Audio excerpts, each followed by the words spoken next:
안녕하십니까.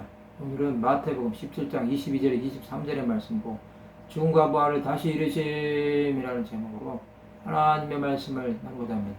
본 말씀은 갈릴리에 몰 때 예수께서 제자들에게 이르시되 인자가 장차 사람들의 손에 넘겨져 죽임을 당하고 제3일에 살아나리라 하시니 제자들이 매우 근심하더라. 예수께서 갈릴리에 모였습니다. 그때 예수께서 제자들에게 그리스도의 고난과 죽음과 부활에 대해서 말씀하셨습니다. 예수께서는 두 번째로 인자의 고난에 대해 말씀하시는 것입니다. 이제 주 예수께서는 세상을 떠나 아버지께로 가실 때가 가까이 온 것입니다. 제자들은 이 말씀을 듣고 매우 근심하였습니다. 그들은 그리스도께서 고난을 당하고 죽으셔야 할 이유를 아직도 모르는 것입니다. 하나님께서는 예수 그리스도의 죽으심으로 이루신 구원을 계획하셨습니다. 그러나 이 모든 것을 자기 백성들에게 비밀로 숨겨두신 것입니다. 만약에 이것을 알게 될 때 사탄의 방해는 엄청나게 있었을 것입니다. 그리스도의 고난은 성삼위 하나님의 예정 속에 진행되고 있었습니다. 예수께서 죽으셔야 할 이유는 없었습니다. 그는 죄가 하나도 없으신 하나님의 어린 양입니다. 그러나 죄인들의 죄를 대신 짊어지지 않으면 영원히 용서받지 못한다는 사실을 알기에 십자가를 지실 수밖에 없었습니다. 이것은 선택의 여지가 없었습니다. 만약에 주 예수께서 십자가를 거부하시면 하나님의 계획은 없던 것이 되었을 것입니다. 그러나 그럴 일은 없었습니다. 사람은 못한다고 할지라도 하나님은 하십니다. 십자가의 사건은 이처럼 중요한 것입니다.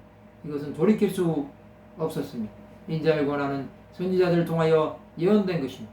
선지자들은 예수께서 고난을 받으심으로 이루실 구원을 하나님을 통해 들었을 것입니다. 그들은 이것을 믿었기에 메시아 되신 예수께서 자기 땅에 오신다고 예언한 것입니다.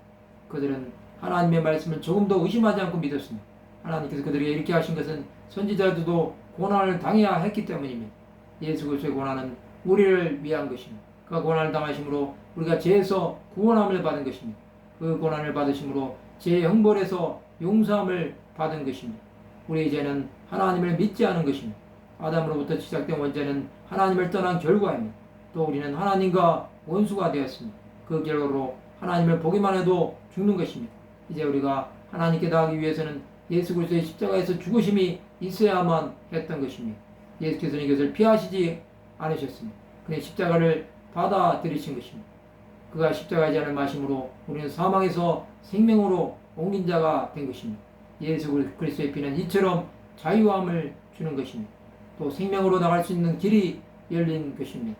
예수 안에 있는 우리는 이것을 믿음으로 승리해야 합니다. 사망의 죄도 우리를 죽음으로 몰아갈 수 없습니다. 주 예수 안에 구원이 있음을 선포하시기 바랍니다. 말씀을 마치고자 합니다. 주 예수의 고난이 구원을 이루는 길로 가는 것을 믿는 하나님의 백성들이 되시기를 주님의 이름으로 축원합니다.